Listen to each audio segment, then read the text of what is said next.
सबका सबका धारण पोषण करने वाली यह देवी सबके लिए संपूर्ण वस्तुएं प्रदान करने में परम कुशल है। संसार रूपी घोर समुद्र में पड़े हुए व्यक्तियों के लिए यह ज्योति स्वरूपा है। मैं सदा इनकी उपासना करता हूँ। मुने, यह तो भगवती मंगल चंडिका का ध्यान हुआ।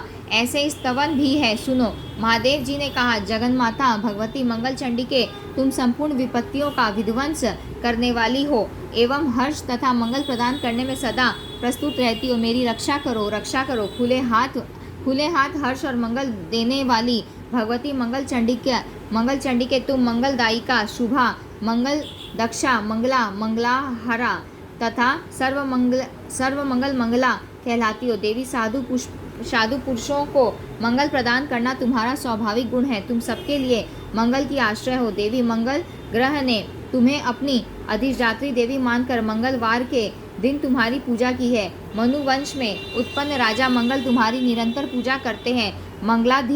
मंगलाधीश धात्री देवी, तुम मंगलों के लिए भी मंगल हो। जगत के समस्त मंगल तुम पर आश्रित हैं। तुम सबको मोक्षमय मंगल प्रदान करती हो। मंगलवार के दिन सुपूजित होने पर मंगलमय सुख प्रदान करने वाली देवी, तुम जगत सर्वस्व मंगलाधार तथा सर्वमंगलमयी हो। इस स्तोत्र से स्तुति करके भगवान शंकर ने देवी मंगल चंडिका की उपासना की। मंगलवार के दिन उन्होंने पूजन किया था। इसके बाद वे वहां से पधार गए। यह भगवती सर्वमंगला सर्वप्रथम भगवान शंकर से पूजित हुई। उनके दूसरे उपासक मंगल ग्रह हैं। तीसरी बार राजा मंगल ने तथा चौथी बार मंगलवार के दिन कुछ सुंदरी स्त्रियों ने इन देवी की पूजा की। पांचवी बार मंगल की कामना रखने वाले बहुसंख्यक मनुष्यों ने मंगल चंडिका का पूजन किया। फिर तो विश्वेश शंकर से सुपूजित यह देवी प्रत्येक विश्व में सदा पूजित होने लगी। मुने, इसके बाद देवता, मुनि, मनु और मानव सभी सर्वत्र इन परमेश्वरी की पूजा करने लगे। जो पुरुष मन को एकाग्र करके भगवती मंगल चंडिका के इस मंगलमय स्तोत्र का श्रवण करता है, उसे मंगल प्राप्त होता है। अमंगल उसके पास नहीं आ सकता। उसके पुत्र और पौत्रों में वृद्धि होती है तथा उसे प्रतिदिन मंगल ही दृष्टिगोचर होता है। भगवान नारायण कहते हैं, नारद देवी षष्ठी और मंगल चंडिका का यथागम उपाख्यान कह चुका। अब मनसा देवी का चरित्र जो धर्म के मुख से मैं सुन चुका हूँ, तुमसे कहता हूँ, सुनो। यह भगवती कश्यप जी की मानसी कन्या अथवा मन से जानने की विशेष होने के कारण देवी मनसा के नाम से विख्यात है। आत्मा में रमण करने वाली सिद्धि योगिनी इन वैष्णवी देवी ने 3 युगों तक पर ब्रह्म भगवान श्री कृष्ण की तपस्या की है। गोपी पति परम प्रभु उन परमेश्वर ने इनके वस्त्र और शरीर को जीर्ण देखकर इनका जरत्कारु नाम रख दिया। साथ ही उन कृपा निधि ने कृपापूर्वक इनकी अन्य भी अभिलाषाएं पूर्ण कर दी। इनकी पूजा का प्रचार किया और स्वयं भी इनकी पूजा की। स्वर्ग में सुपूजित होने के पश्चात ये ब्रह्म लोक में गई और वहाँ से भूमंडल और पाताल में पधारी। मन को मुग्ध करने वाली यह सुंदरी देवी गौरी नाम से जगत में निरंतर पूजा प्राप्त करने लगी। अतएव यह साध्वी देवी जगत गौरी के नाम से विख्यात होकर सम्मान प्राप्त करती है। भगवान शिव से शिक्षा प्राप्त करने के कारण यह देवी शैवी कहलाती है। भगवान विष्णु की यह अनन्य उपासिका है। अतएव लोग इन्हें वैष्णवी कहते हैं। राजा जन्मेजय के यज्ञ में इन्हीं के सत्य प्रयत्न से नागों के प्राणों की रक्षा हुई थी। अतः इनका नाम नागेश्वरी और नागभागिनी पड़ गया। विष का संहार करने में परम समर्थ होने से इनका एक नाम विष हरि है। इन्हें भगवान शंकर से योग सिद्धि प्राप्त हुई थी, अतः यह सिद्ध योगिनी कहलाने लगी। शंकर से महान ज्ञान एवं योग आदि प्राप्त करने के कारण विद्वान पुरुष इन्हें मृत संजीवनी तथा महाज्ञान युता कहते हैं। यह परम तपस्विनी देवी मुनिवर आस्तिक की माता है। अतः यह देवी जगत में सुप्रतिष्ठित होकर आस्तिक माता नाम से विख्यात हुई है। मुनिवर जरत्कारु बड़े महात्मा पुरुष थे। उन्होंने पत्नी रूप से इन्हें स्वीकार किया था। जरत्कारु मुनि योगी थे। विश्व उनकी पूजा करता था। अतः उनके यहाँ के जरत्कारु प्रिया नाम से विख्यात हुई। जरत्कारु जगत गौरी मनसा सिद्ध योगिनी वैष्णवी नाग भगिनी शैवी नागेश्वरी जरत्कारु प्रिया आस्तिक माता, विषहरी और महाज्ञान युता, इन 12 नामों से विश्व इनकी पूजा करता है। जो पुरुष पूजा के समय इन 12 नामों का पाठ करता है उसे तथा उसके वंशज को भी सर्प का भय नहीं हो सकता। जिस शयनागार में नागों का भय हो, जिस भवन में बहुतेरे नाग भरे हों, नागों से युक्त होने के कारण जो महान दारुण स्थान बन गया हो तथा जो नागों से वेष्टित हो, वहाँ भी पुरुष इस स्तोत्र का पाठ करके सर्प भय से मुक्त हो जाता है। इसमें कोई संशय नहीं है। जो नित्य इसका पाठ करता है उसे देखकर नाग भाग जाते हैं। 10 लाख पाठ करने से यह स्तोत्र मनुष्यों के लिए सिद्ध हो जाता है। जिसे यह स्तोत्र सिद्ध हो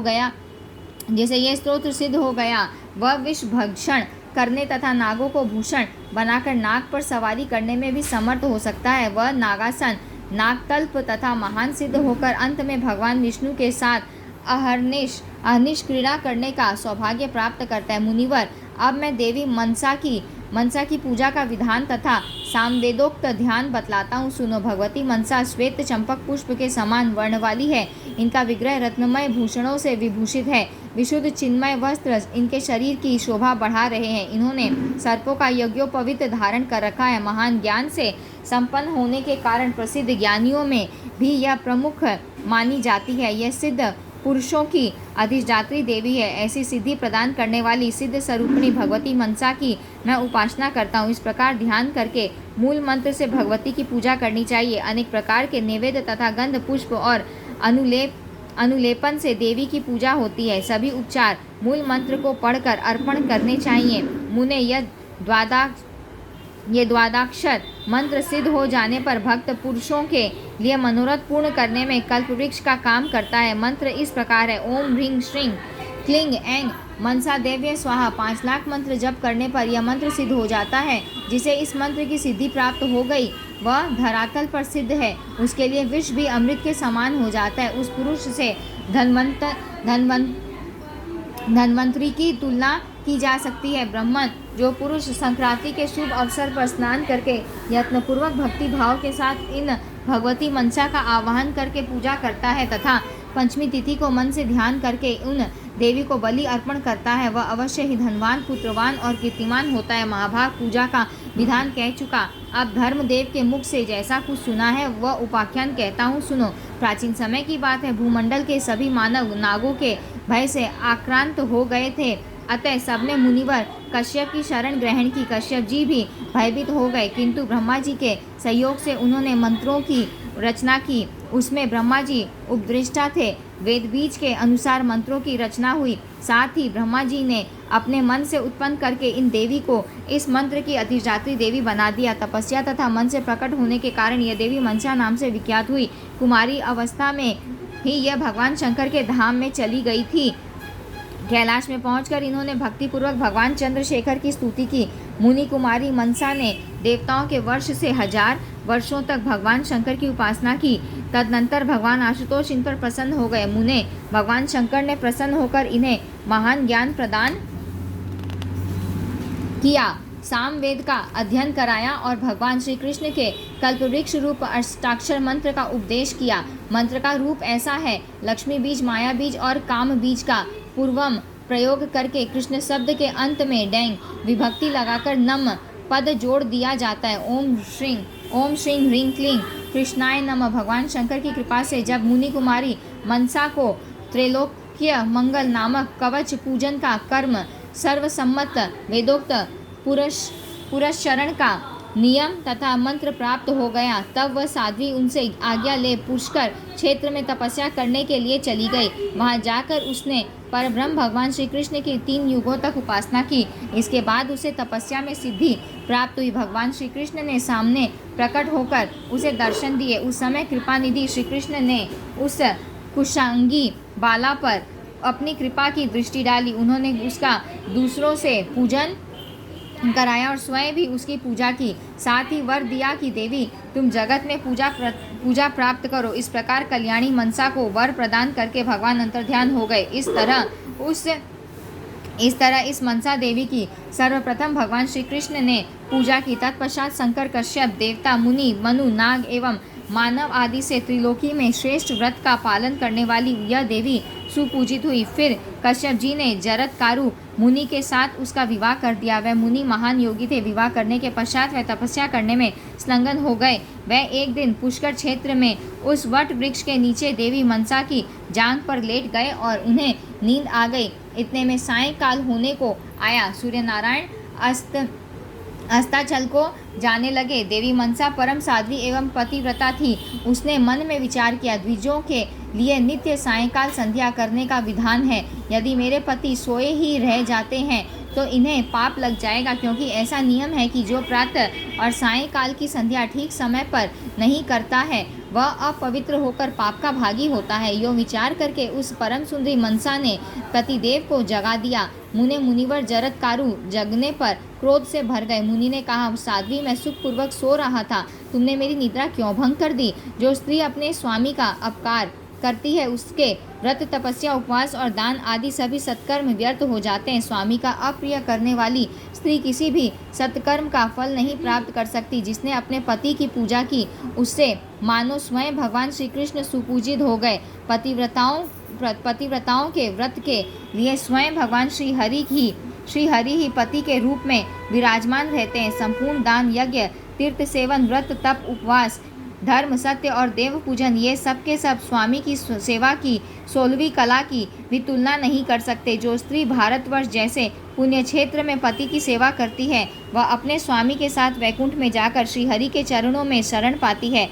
साध्वी जो असत्य कुल में उत्पन्न स्त्री अपने स्वामी के प्रतिकूल आचरण करती तथा उसके प्रति कटु वचन बोलती है, वह कुंभीपाक नरक में सूर्य और चंद्रमा की आयु पर्यंत वास करती है। तदनंतर चांडाल के घर में उसका जन्म होता है। चांडाल के घर में उसका जन्म होता है और पति एवं पुत्र के सुख से वह वंचित रहती है। यूँ कहकर वह चुप हो गए। तब साध्वी मनसा भय से कांपने लगी। उसने पति देव से कहा, साध्वी मनसा ने कहा, उत्तम व्रत का पालन करने वाले महाभाग, आपकी संध्या लोप न हो जाए इसी भय से मैंने आपको जगा दिया है। यह मेरा दोष अवश्य है। इस प्रकार कहकर देवी मनसा भक्तिपूर्वक अपने स्वामी जरत्कारु मुनि के चरण कमलों पर पड़ गई। उस समय रोष के आवेश में आकर मुनि सूर्य को भी शाप देने के लिए उद्धृत हो गए। नारद उन्हें देखकर स्वयं भगवान सूर्य संध्या देवी को साथ लेकर वहां आए और भयभीत होकर विनयपूर्वक मुनिवर जरत्कारु से सम्यक प्रकार से यथार्थ बात कहने लगे। भगवान सूर्य ने कहा, भगवान आप परम शक्तिशाली ब्राह्मण हैं। संध्या का समय देकर धर्म लोप हो जाने के भय से इस साध्वी ने आपको जगा दिया। मुने विप्रवर, मैं आपकी शरण में उपस्थित हूँ। मुझे शाप देना आपके लिए उचित नहीं है। ब्राह्मणों का हृदय सदा नवनीत के समान कोमल होता है। ब्राह्मण चाहे तो पुण्य सृष्टि कर सकते हैं। इनसे बढ़कर तेजस्वी दूसरा कोई है ही नहीं। ब्रह्म ज्योति ब्राह्मण के द्वारा निरंतर सनातन भगवान श्री कृष्ण की आराधना होती है। सूर्य के उपयुक्त वचन सुनकर विप्रवर जरत्कारु प्रसन्न हो गए। उनसे आशीर्वाद लेकर सूर्य अपने स्थान को चले गए। प्रतिज्ञा की रक्षा के लिए उन ब्राह्मण देवता ने देवी मनसा का त्याग कर दिया। उस समय देवी के शोक की सीमा नहीं रही। दुख के कारण उनका हृदय क्षुब्ध हो गया था। वह रो रही थी। उस विपत्ति के अवसर पर भय से व्याकुल होकर उस देवी ने अपने गुरुदेव शंकर, इष्ट देवता ब्रह्मा और श्री हरि तथा जन्मदाता कश्यप जी का स्मरण किया। देवी मनसा के चिंतन करने पर तुरंत गोपीश भगवान श्री कृष्ण, शंकर, ब्रह्मा और कश्यप मुनि वहां आ गए। प्रकृति से परे निर्गुण पर ब्रह्म भगवान श्री कृष्ण मुनिवर जरत्कारु के अभिष्ट देवता थे। उनके दर्शन पाकर परम भक्ति के साथ मुनि बार बार प्रणाम करके उनकी स्तुति करने लगे।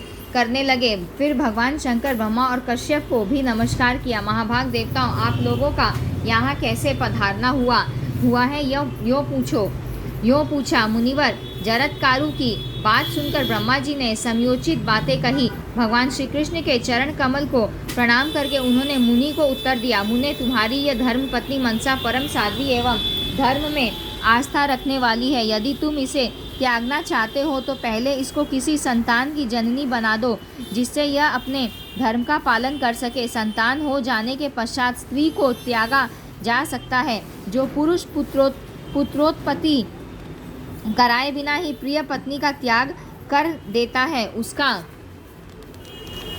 पुण्य चलनी से बह जाने वाले जल की भांति साथ छोड़ देता है। नारद ब्रह्मा जी की बात सुनकर मुनिवर जरत्कारु ने मंत्र पढ़कर योग बल का सहारा ले देवी मनसा की नाभि का स्पर्श कर दिया और उससे कहा। मुनिवर जरत्कारु ने कहा, मन से इस गर्भ से तुम्हें पुत्र होगा। वह पुत्र जितेंद्रिय पुरुषों में श्रेष्ठ, धार्मिक, ब्रह्मज्ञानी, तेजस्वी, तपस्वी, यशस्वी, गुणी, वेदवेताओं, ज्ञानियों और योगियों में प्रमुख, विष्णु भक्त तथा अपने कुल का उद्धारक होगा। ऐसे सुयोग पुत्र के उत्पन्न होने मात्र से पितर आनंद में भरकर नाचने लगते हैं। जो पातिव्रत्य धर्म का पालन करती है, प्रिय बोलती है और सुशीला है, वह प्रिया है। जो धर्म में श्रद्धा रखती है, पुत्र उत्पन्न करती है तथा कुल की रक्षा करती है, उसी को कुलीन स्त्री कहते हैं। जो भगवान श्री हरि के प्रति भक्ति उत्पन्न करता एवं अभीष्ट सुख देने में तत्पर रहता है, वही बंधु है। यदि भगवान श्री हरि के मार्ग का प्रदर्शक हो तो उस बंधु को पिता भी कह सकते हैं। वही गर्भधारिणी स्त्री कहलाती है। जो ज्ञानोपदेश द्वारा संतान को गर्भवास से मुक्त कर दे, दया रूपा भगिनी उसको कहते हैं। जिसकी कृपा से प्राणी यमराज के भय से मुक्त हो जाए। भगवान विष्णु के मंत्र को प्रदान करने वाला गुरु वही है जो भगवान श्री हरि में भक्ति उत्पन्न करा दे। ज्ञानदाता गुरु उसी को कहते हैं जिसकी कृपा से भगवान श्री कृष्ण के चिंतन की योग्यता प्राप्त हो जाए। क्योंकि ब्रह्मा प्रयत्न चराचर संपूर्ण विश्व उत्पन्न होता और नाश हो जाता है। वेद अथवा यज्ञ से जो कुछ सारतत्व निकलता है वह यही है कि भगवान श्री हरि का सेवन किया जाए। यही तत्वों का भी तत्व है। भगवान श्री हरि की उपासना के अतिरिक्त सब कुछ केवल विडंबना मात्र है। मैंने तुम्हें यथार्थ ज्ञानोपदेश कर दिया, क्योंकि स्वामी भी यही कहलाता है जो ज्ञान प्रदान कर दे। ज्ञान के द्वारा बंधन से मुक्त करने वाला स्वामी माना जाता है, और वही यदि बंधन में डालता है तो शत्रु है। जो गुरु भगवान श्री हरि में भक्ति उत्पन्न करने वाला ज्ञान नहीं देता, उसे शिष्य घाती कहते हैं, क्योंकि वह शिष्य को बंधन मुक्त नहीं कर सका। जो जननी के गर्भजनित क्लेश से तथा यम यातना से मुक्त नहीं कर सकता, उसे गुरु, तात और बांधव कैसे कहा जाए। भगवान श्री कृष्ण का सनातन मार्ग परम आनंद स्वरूप है। जो निरंतर ऐसे मार्ग का प्रदर्शन नहीं कराता, वह मनुष्यों के लिए कैसा बांधव है। अतः साध्वी, तुम निर्गुण एवं अच्युत ब्रह्मा भगवान श्री कृष्ण की उपासना करो। इनकी उपासना से पुरुषों के सारे कर्म मूल कट जाते हैं। प्रिय, मैंने जो तुम्हारा त्याग कर दिया, मेरे इस अपराध को क्षमा करो। साध्वी स्त्रियां क्षमा परायण होती हैं। सत्वगुण के प्रभाव से उनमें क्रोध नहीं रहता। देवी, मैं तपस्या करने के लिए पुष्कर क्षेत्र में जा रहा हूँ। तुम भी सुखपूर्वक यहाँ से जा सकती हो, क्योंकि निष्प्रिय पुरुषों के लिए एकमात्र मनोरथ यही है कि वह भगवान श्री कृष्ण के चरण कमल की उपासना में लग जाएं। मुनिवर जरत्कारु का यह वचन सुनकर देवी मनसा शोक से आतुर हो गई। उसकी आंखों में आंसू भर गए। उसने विनय भाव प्रदर्शित करते हुए अपने प्राण प्रिय पति देव से कहा। देवी मनसा बोली, प्रभु, मैंने आपकी निद्रा भंग कर दी। यह मेरा दोष नहीं कहा जा सकता जिससे आप मेरा त्याग कर रहे हैं। अतएव मेरी प्रार्थना है कि जहाँ मैं आपका स्मरण करूँ, वहीं आप मुझे दर्शन देने की कृपा कीजिएगा। पतिव्रता स्त्रियों के लिए 100 पुत्रों से भी अधिक प्रेम का भाजन पति है। पति स्त्रियों के लिए सम्यक प्रकार से प्रिय है। अतः विद्वान पुरुषों ने पति को प्रिय की संज्ञा दी है। जिस प्रकार एक पुत्र वालों का पुत्र में, वैष्णव पुरुषों का भगवान श्री हरि में, एक नेत्र वालों का नेत्र में, प्यासे जनों का जल में, क्षुधातुरों का अन्न में, विद्वानों का शास्त्र में तथा वैश्यों का वाणिज्य में निरंतर मन लगा रहता है। प्रभु, वैसे ही पतिव्रता स्त्रियों का मन सदा अपने स्वामी का किंकर बना रहता है। इस प्रकार कहकर मनसा देवी अपने स्वामी के चरणों में पड़ गई। मुनिवर जरत्कारु कृपा के समुद्र थे। उन्होंने कृपा के वशीभूत होकर क्षण भर के लिए उसे अपनी गोद में ले लिया। मुनि के नेत्रों से जल की ऐसी धारा गिरी कि वह साध्वी मनसा नहा उठी। उस समय मुनिवर जरत्कारु की गोद में स्थान पाने वाली उस देवी के नेत्रों में आंसू आ गए। मुनि के अश्रु जल से अभिषिक्त होने पर भी संबंध विच्छेद होने के भय से उसके मन में घबराहट उत्पन्न हो गई थी। तत्पश्चात वे दोनों पति पत्नी ज्ञान द्वारा शोक से मुक्त हो गए। तदनंतर मुनिवर जरत्कारु परमात्मा भगवान श्री कृष्ण के चरण कमल का बार बार स्मरण करते हुए अपनी प्रिया मनसा को समझाकर तपस्या करने के लिए चले गए। उधर देवी मंसा भी कैलाश पर पहुंचकर अपने गुरु भगवान शंकर के मंदिर में चली गई। वह शोक से व्याकुल थी। भगवती पार्वती ने उसे भली भांति समझाया। भगवान शंकर से भी उसे उत्तम ज्ञान प्राप्त हुआ। फिर मंगलवार का दिन था, सभी शुभ योग उपस्थित थे। उसी क्षण साध्वी मंसा ने पुत्र उत्पन्न किया, जो भगवान नारायण का अंश और योगियों एवं ज्ञानियों का भी गुरु था। वह गर्भ में था, तभी भगवान शंकर के मुख से उसे ज्ञानोपलब्धि हो चुकी थी। अतः वह बालक योगींद्र तथा योगियों और ज्ञानियों का गुरु होने का अधिकारी बना। भगवान शंकर ने उसका जात कर्म और नामकरण आदि मांगलिक संस्कार कराया। भगवान शिव ने उस शिशु के कल्याणार्थ उसे वेद पढ़ाए। बहुत से मणि, रत्न और किरीट ब्राह्मणों को दान किए। देवी पार्वती द्वारा लाखों गोएं तथा भांति भांति के रत्न ब्राह्मणों के लिए वितरण किए गए। भगवान शिव स्वयं उस बालक को चारों वेद और वेदांग निरंतर पढ़ाते रहे। साथ ही मृत्युंजय ने श्रेष्ठ ज्ञान का भी उपदेश किया। उनकी कृपा से उस बालक में अपने अभीष्ट गुरुदेव के प्रति अपार श्रद्धा उत्पन्न हो गई। पिता के अस्त होने के अवसर पर पुत्र की उत्पत्ति हुई, इसलिए उस पुत्र का नाम आस्तिक हुआ। मुनिवर जरत्कारु उसी क्षण भगवान शंकर से आज्ञा लेकर भगवान विष्णु की तपस्या करने के लिए पुष्कर क्षेत्र में चले गए थे। उन तपोधन मुनि ने परमात्मा श्री कृष्ण का महामंत्र प्राप्त करके दीर्घकाल तक तप किया। फिर वह महान योगी मुनि भगवान शंकर को प्रणाम करने के विचार से कैलाश पर आए। शंकर को नमस्कार करके कुछ समय के लिए वहीं रुक गए। तब तक वह बालक भी वहीं था। उदार देवी मनसा उस बालक को लेकर अपने पिता कश्यप मुनि के आश्रम पर चली गई। उस पुत्रवती कन्या को देखकर प्रजापति कश्यप के मन में अपार हर्ष हुआ। मुने उस अवसर पर प्रजापति ने ब्राह्मणों को प्रचुर रत्न दान किए। शिशु के कल्याणार्थ असंख्य ब्राह्मणों को भोजन कराया।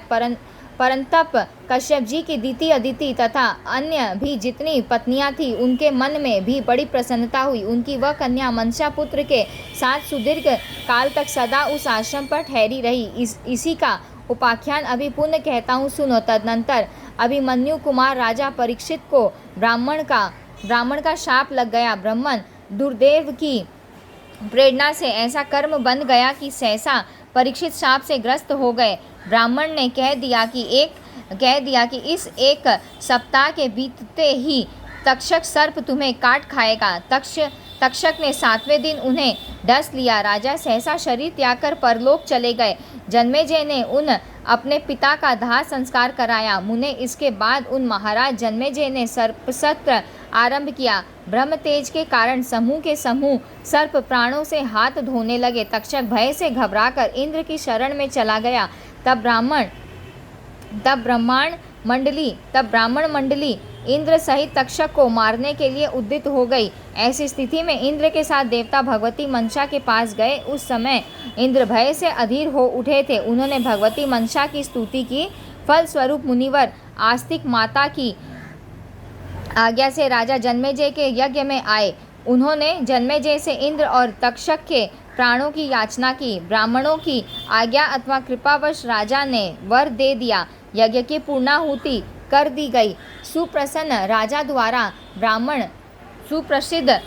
द्वारा ब्राह्मण यज्ञांत दक्षिणा पा गए। तत्पश्चात ब्राह्मण देवता और मुनि सभी देवी मंसा के पास गए तथा सबने पृथक पृथक उस देवी की पूजा और स्तुति की। इंद्र ने पवित्र हो श्रेष्ठ सामग्रियों को लेकर उनके द्वारा देवी मंसा का पूजन किया। फिर वे भक्तिपूर्वक नित्य पूजा करने लगे। षोडशोपचार से अतिशय आदर प्रकट करते हुए उन्होंने पूजा और स्तुति की। यो देवी मंसा की अर्चना करने के पश्चात ब्रह्मा, विष्णु और शिव के आज्ञानुसार संतुष्ट होकर सभी देवता अपने स्थानों पर चले गए। मुने इस प्रकार की यह संपूर्ण कथाएं कह चुका। अब आगे पुण्य क्या सुनना चाहते हो? नारद जी ने पूछा। प्रभो, देवराज इंद्र ने किस स्तोत्र से देवी मंसा की स्तुति की थी तथा किस विधि के क्रम से पूजन किया था, इस प्रसंग को मैं सुनना चाहता हूँ। भगवान नारायण कहते हैं, नारद, देवराज इंद्र ने स्नान किया। पवित्र हो आचमन करके 2 नूतन वस्त्र धारण किए। देवी मंसा को रत्नमय सिंहासन पर पधराया और भक्तिपूर्वक स्वर्ग गंगा का जल रत्नमय कलश में लेकर वेद मंत्रों का उच्चारण करते हुए उससे देवी को स्नान कराया। विशुद्ध 2 मनोहर चिन्मय वस्त्र पहनने के लिए अर्पण किए। देवी के संपूर्ण अंगों में चंदन लगाया। भक्तिपूर्वक पाद्य और अर्घ्य को उनके सामने निवेदन किया। उस समय देवराज इंद्र ने गणेश, सूर्य, अग्नि, विष्णु, शिव और गौरी इन 6 देवताओं का पूजन करने के पश्चात साध्वी मंसा की पूजा की थी।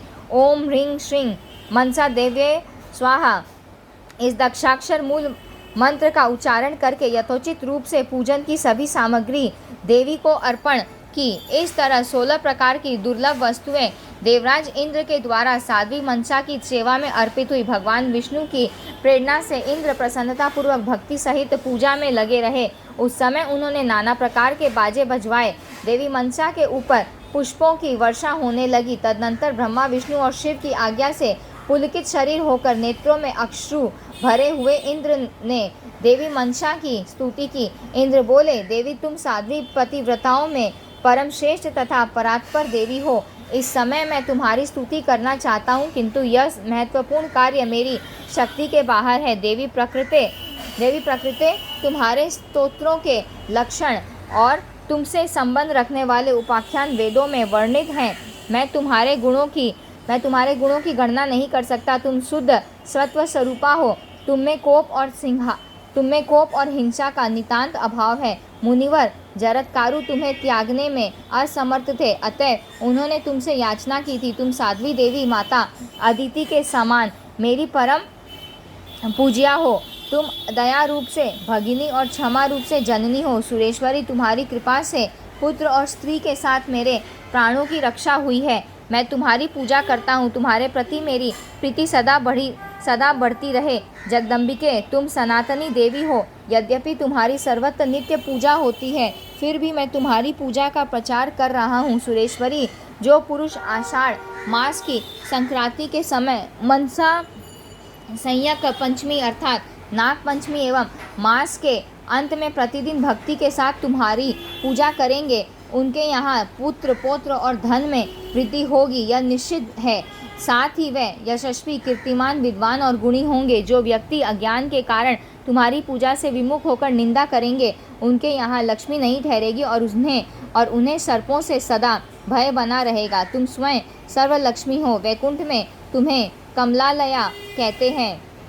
ये मुनिवर जरत्कारु भगवान नारायण के साक्षात अंश हैं। तपस्या और तेज के प्रभाव से मन के द्वारा तुम्हारे पिता ने तुम्हारी सृष्टि की है। तुम्हारी सृष्टि में हमारी रक्षा ही उद्देश्य है, अतः तुम मनसा देवी कहलाती हो। देवी, तुम मनसा देवी ने स्वयं अपनी शक्ति से ही योग सिद्धि प्राप्त की है। इससे तुम मनसा देवी सबकी पूज्या और वंदिता होने की कृपा करो। देवता भक्ति पूर्वक निरंतर तुम मनसा की पूजा करते हैं, इसी से विद्वान पुरुष तुम्हें मनसा देवी कहते हैं। देवी, तुम सदा सत्य की उपासिका होने से सत्य स्वरूपा हो। जो पुरुष निरंतर तुम्हारा चिंतन करते हैं, उन्हें तुम प्राप्त हो जाती हो। मुने, इस प्रकार इंद्र देवी मंसा की स्तुति करके उनसे वर पाकर अपने भवन को, जो अनेक प्रकार के अलंकारों से अलंकृत था, चले गए। इधर देवी मंसा से अपने पुत्र के साथ पिता कश्यप जी के आश्रम में दीर्घकाल तक वास किया। भातृवर्ग सदा उनका पूजन, अभिवादन और सम्मान करता था। ब्राह्मण तदनंतर गोलोक से शूरभी गौ आई और अपने दूध से आदरणीय मंसा को स्नान कराकर वह सम्मान पूर्वक पूजा करने लगी। साथ ही उसने अत्यंत दुर्लभ गोप्य ज्ञान का भी उपदेश किया। तदनंतर सुरभि तथा देवताओं से सुपूजित हुई देवी मंसा पुण्य स्वर्गलोक को चली गई। यह स्तोत्र पुण्य बीज कहलाता है। जो पुरुष इस स्तोत्र को पढ़कर मंसा देवी की उपासना करता है, उसे तथा उसके वंश के लिए भी नाग से भय नहीं हो सकता। यदि यह स्तोत्र सिद्ध हो जाए तो पुरुष के लिए विष भी अमृत तुल्य हो जाता है। इस स्तोत्र का 5 लाख जप करने पर यह सिद्ध हो जाता है। फिर मंत्र सिद्ध पुरुष सर्पसाई तथा सर्पवाहन हो सकता है, अर्थात उस पर सर्प का कोई प्रभाव नहीं पड़ सकता। यहाँ हमने 47 और 48वां अध्याय समाप्त किया है।